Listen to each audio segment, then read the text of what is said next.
Seymour foi um dos líderes religiosos afro-americanos mais influentes da sua época. Seu impacto pode ser sentido até hoje. Seymour foi o grande responsável pelo estabelecimento do movimento pentecostal moderno. Além disso, muitos aspectos de sua mensagem ressoam com as preocupações dos líderes religiosos e sociais ainda hoje. Ele defendia a integração racial, pois isso levaria à unidade com Cristo, e também não fazia objeção às mulheres que assumissem papéis na liderança da igreja. Seymour nasceu no dia 2 de maio de 1870, em Centerville, Louisiana, dentro da paróquia de Santa Maria. Seus pais, ambos escravos recentemente libertados, eram Simon Seymour e Phillips Salabar. Durante a sua infância e durante todo o período em que Seymour e sua família passaram por aflições, migraram tanto para a Igreja Batista como também para a Igreja Católica. Mas, no dia 4 de setembro de 1870, ele foi batizado em uma cerimônia católica na Igreja de Nossa Senhora Assunção em Franklin, em Louisiana.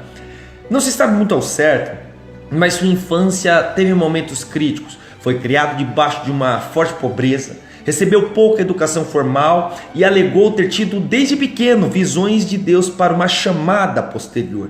Durante sua juventude, ele viajou bastante. Em 1895, quando tinha apenas 25 anos, Seymour mudou-se para Indianápolis, Indiana. Enquanto trabalhava como garçom em um restaurante, em alguns hotéis de luxo, ele ingressou na Igreja Episcopal Metodista de Simpson, que era uma igreja de congregados afro-americanos. Era uma igreja episcopal metodista predominantemente branca. Mas, no ano de 1900, ele se mudou para Cincinnati, em Ohio, onde ingressou no movimento da restauração pertencente à Igreja de Deus, que era chamado naquela época os Santos da Luz da Tarde. O grupo fazia parte do crescente movimento de santidade, que adotou uma doutrina radical que incluía a cura pela fé, a crença no retorno iminente de Cristo e um evento que seria iniciado pela integração de raças na adoração. Era uma conciliação que Seymour tentou trazer anos posteriores, e muitas vezes com grande sucesso ao longo de sua carreira. Seymour foi visto como um empreendedor nesta área. O grupo também acreditava na doutrina da santificação, trazido pelo movimento Holiness, um conceito que estava praticamente em detrimento com os movimentos americanos de sua atualidade. No entanto, o grupo acreditou em uma maciça conversão através da santificação imediata e não na santificação gradual, como aceitavam alguns. E isso foi então chamado de batismo no Espírito Santo, algo que estava em auge naqueles dias. E enquanto esse tempo passava, na cidade de Cincinnati, Seymour sofreu um ataque de varíola. Pois é, o ataque fez com que ele perdesse o olho esquerdo e mais tarde na vida ele usou um olho de vidro para tentar substituir. Sua recuperação da doença potencialmente fatal o levou a se tornar um pregador, e em 1902 ele foi ordenado como ministro da Igreja de Deus. Nos 3 anos seguintes, ele viajou como evangelista, parando em Chicago e também na Geórgia, no Mississippi, Louisiana, no Texas. Em 1905, estabeleceu em Houston, onde sua família havia se mudado. Naquele verão, ele serviu ardentemente ao Senhor e substituiu temporariamente Lucy Farrell, uma ministra de santidade e sobrinha do abolicionista negro Frederick Douglass. Através de Farrell, Seymour encontraria o homem que teria um forte impacto na sua direção espiritual, Charles Fox Parham. Farrell incentivou Seymour a entrar em contato com Parham, um evangelista branco que dirigiu uma escola bíblica no Texas, pois Seymour estava interessado no conceito do falar em línguas na própria glossolalia que havia sido pregada em sua época. Farrell já trabalhava em Topeka, no Kansas, e como servo de Parham, indicou para que ele fosse. E nesta participação foi fundada então a primeira escola bíblica pentecostal naquela cidade, que ensinava sobre o falar em língua, pelo fato de uma das estudantes daquela escola ter recuperado o dom apostólico. A partir daquele momento, Parham se muda para o Texas e em dezembro de 1905 ele abre a escola de treinamento bíblico em Houston. Pois é, Seymour pergunta para Parham se ele poderia ingressar na escola bíblica. Parham concordou, mas por causa de suas tendências segregacionais, ou seja, divisões e racismo, Parham permite apenas que Seymour assista às aulas através das janelas ou pelos corredores.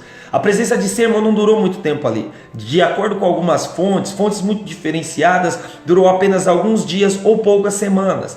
E ele ficou ofendido pelo racismo de Parham, pois acreditava que a integração racial na adoração era um sinal do retorno de Cristo. Mas através de Parham, Seymour parecia ter aprendido mais sobre o falar em línguas e sua exposição aos ensinamentos de Parham, particularmente a respeito da glossolalia. Logo, ele teria um enorme impacto no desenvolvimento do pentecostalismo americano. E diante disso, enquanto morava em Houston, Seymour também conheceu Nellie Terry, uma mulher que se havia mudado de Los Angeles e fazia parte do movimento de santidade. O que aconteceu a seguir é difícil de verificar. Seymour foi levado a Los Angeles por Terry e viajou por lá sozinho. Intrigado pelas descrições de Terry do que estava acontecendo nas comunidades locais, ele ficou impressionado e foi auxiliado por Parham financeiramente para fazer essa viagem. Quaisquer que fossem os detalhes exatos, Seymour não perdeu tempo em fazer a sua presença notada. No dia 22 de fevereiro de 1906, Seymour pregou em uma igreja estabelecida em Los Angeles por Julia Hutchins, que havia sido expulsa da segunda igreja batista naquela cidade por causa de suas visões de santidade. Os sermões de Seymour exaltavam a importância de uma comunidade religiosa interracial e também no de falar em línguas como um sinal do Espírito Santo. No entanto, Hutchins ficou chateado por ele ter incluído glossolalia na doutrina da santidade e, subsequentemente, ele foi levando toda a doutrina e ficou trancado, porque alguns líderes o tinham bloqueado de pregar em algumas igrejas. Após o seu bloqueio, Seymour foi convidado pelo senhor e senhora Richard Ausberry, que mais simpatizavam com a doutrina espiritual de Seymour, e o chamaram para prestar um culto de assistência na casa North Bonnie Brown, na avenida que ali estava. Naquela casa, os Ausberry receberam Seymour com muita alegria e finalmente, através da pregação de Seymour, foi experimentado o falar em línguas, o famoso batismo no Espírito Santo. Os eventos que levavam a sua própria glossolalia começou no dia 9 de abril de 1906, quando sua pregação, entusiasmada, fez vários membros de sua comunidade a falarem em línguas. Passado isso, logo começou o início de um novo avivamento. À medida que a excitação aumentava com os eventos que aconteciam na Avenida North Bonnie Brown, mais pessoas vinham testemunhar nas reuniões e a casa dos Ausberry rapidamente se tornou pequena. O assoalho começou a afundar e, sob essa medida, tiveram que transferir a congregação para um lugar alugado. A partir daquele momento, um velho galpão na rua chamada Azusa foi alugado. O edifício se localizava na altura 312 e estava situado dentro do distrito comercial. Media aproximadamente de 40 a 60 pés. Ele era muito pequeno. Abrigava uma igreja antiga metodista africana, mas agora improvisado. O púlpito fora feito com 2 caixas pregadas juntas e os bancos eram feitos de tábuas pregadas em barris vazios que ali estavam deixados. Seymour fez sua casa no andar superior e começou a realizar culto 3 vezes por dia, 7 dias por semana, e uma equipe diversificada de voluntários o ajudavam, incluindo tanto brancos como negros, homens ou mulheres o ajudavam, incluindo tanto brancos como negros, homens ou mulheres ajudavam na realização do serviço. O prédio em ruínas rapidamente ganhou a atenção nacional. Foi chamado de Revival da Rua Azusa, mas seu destaque durou apenas um curto período. Foi aproximadamente de 906 a 909. Ainda assim, foi um grande catalisador para a expansão do movimento pentecostal, que nos anos subsequentes cresceu a incluir quase 20 milhões de membros só nos Estados Unidos e tendo aproximadamente quase 500 milhões em todo o mundo. Após a abertura, a igreja ficou sobrecarregada por causa do grande número de pessoas, incluindo muitos fiéis que eram curiosos que estavam. Logo após a abertura, a igreja ficou sobrecarregada. Era um grande número de pessoas. Tinham tantos fiéis como curiosos que, devido à propaganda do boca a boca, o feedback, uma importante história foi levada e também um jornal da região contava sobre a igreja, que uma força sobrenatural acontecia. Um terremoto aconteceu em São Francisco e uma matéria em um jornal no dia 18 de abril de 1906, no Los Angeles Times, forneceu uma ampla cobertura das atividades da igreja. Como destino, todos quiseram um artigo publicado para auxiliar a identidade do terremoto de São Francisco com o evento espiritual que estava acontecendo em Los Angeles. Duas ocorrências ficaram conectadas na mente das pessoas e a partir daquele momento começou um boato de que o terremoto havia sido previsto na missão da Azusa, ou seja, profetas tinham declarado que Deus faria assim. Logo depois, 100 mil panfletos foram impressos unindo o surgimento da igreja, o terremoto e o fim iminente do mundo. Desta maneira, o terremoto de São Francisco às vezes é considerado um fator significativo no crescimento do pentecostalismo em escala nacional. Em maio, o avivamento da Rua Azusa estava sempre cheio além da capacidade, pois atraía mais de 1.000 pessoas por dia.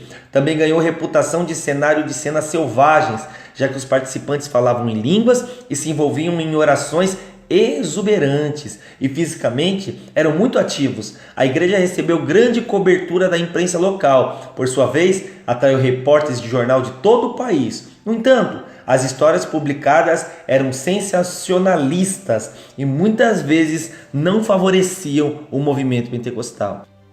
No entanto, a cobertura da imprensa só gerou mais interesse no avivamento e a congregação de Seymour continuou a crescer. Nos meses seguintes, ele ordenou ministros para sua igreja, estabeleceu outras congregações, começou a publicar um jornal, o Jornal da Fé Apostólica, e introduziu em setembro de 1906 a publicação que daria o estandarte, quando cresceria o movimento de vez, mas a circulação começou a ser interrompida. Naquela época, 20 mil leitores faziam a leitura do jornal. Em 1907, Seymour incorporou a missão da Azusa com a Missão Fé Apostólica do Pacífico, lá em Los Angeles.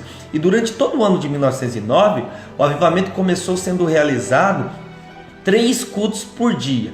Realizavam reuniões de oração que duravam 24 horas e todas as horas havia oração persistente. Os serviços comunicavam elementos dos ensinos de santidade, mas naquele tempo Seymour desestimulava o ensino das línguas, já estava cansado. Durante seu breve pico de 3 anos, a igreja conseguiu exercer uma influência profunda, pois a mensagem de Seymour foi disseminada por todo o país. As pessoas pareciam impressionadas com o fator de Seymour ter realizado sua visão de uma comunidade religiosa completamente integrada, e muitos líderes religiosos que visitaram a igreja levaram os ensinamentos pentecostais de volta para sua própria congregação, e logo mais igrejas pentecostais estavam sendo estabelecidas nos Estados Unidos e também no exterior. Daquele mesmo tempo, o pentecostalismo floresceu em todo o país. A importância da Azusa foi diminuindo e depois, em 1909, o avivamento não mais atraiu grande multidão. Mesmo quando o pentecostalismo havia florescido em todo o país, a importância da missão diminuiu. Depois de 1909, o avivamento deixou de atrair grandes multidões. O problema dentro da organização é que estavam muitos fiéis alienados. É o fator que gerou a diminuição da influência. Alguns dos seus seguidores, isto é, os de Seymour, foram adiados pelo trono que ele constituiu para si. E além disso, como aconteceu com outros movimentos que são previstos para o futuro, não é? O interesse dos seguidores e a expectativa do suposto iminente dia de Jesus começou a diminuir. Além disso, a visão de Seymour para a integração racial sofreu. A partir de 1908, os pentecostais brancos estavam se separando dos negros. Os membros brancos estavam formando seus próprios grupos, enquanto em áreas como o Sul, os membros negros foram incentivados a formar denominações separadas. Mesmo em Los Angeles, membros brancos estavam se movendo em direção a igrejas pentecostais segregadas. O jornal de enorme sucesso da Igreja Fé Apostólica também enfrentou problemas substanciais. Depois que Seymour se casou com Jane Evans Moore no dia 3 de maio de 1908, A assistente administrativa do jornal, Clara Lum, mudou-se para Portland, Oregon, onde se tornou a editora do jornal. Ela levou consigo a grande lista de assinantes do jornal e depois o jornal falhou sob sua liderança. Seymour nunca conseguiu recuperar a valiosa lista. Os problemas continuaram a aumentar. Em 1908, enquanto Seymour estava viajando, William Durham, um pregador branco, tentou assumir a missão. O golpe não teve sucesso, mas quando Durham foi forçado a sair, ele levou 600 membros consigo. Em 1913, restavam apenas 20 membros na congregação de Seymour. Seymour passou seus últimos anos de vida viajando pelo país falando principalmente para o público negro. Em 1915, ele publicou um manual, As Doutrinas, Disciplina da Missão de Fé Apostólica da Água Azul em Los Angeles, mas sua influência como figura religiosa estava diminuindo. Em setembro, dia 28 de 1922, Seymour morreu de um ataque cardíaco repentino em Los Angeles. Ele foi enterrado no Evergreen Cemetery, no leste de Los Angeles. Após sua morte, Jane tornou-se... William Seymour morreu antes que ele pudesse realizar muitos dos seus objetivos. Ele planejara estabelecer escola, resgatar missões e foram outras congregações junto com ele. Mas esses sonhos nunca foram realizados. Ainda assim, apesar do rápido declínio de sua influência, Seymour teve tremendo impacto no movimento pentecostal, que cresceu para incluir mais de 500 milhão de crentes em todo o mundo. E de fato, o avivamento da Rua Azusa é frequentemente citado como a raiz do pentecostalismo moderno.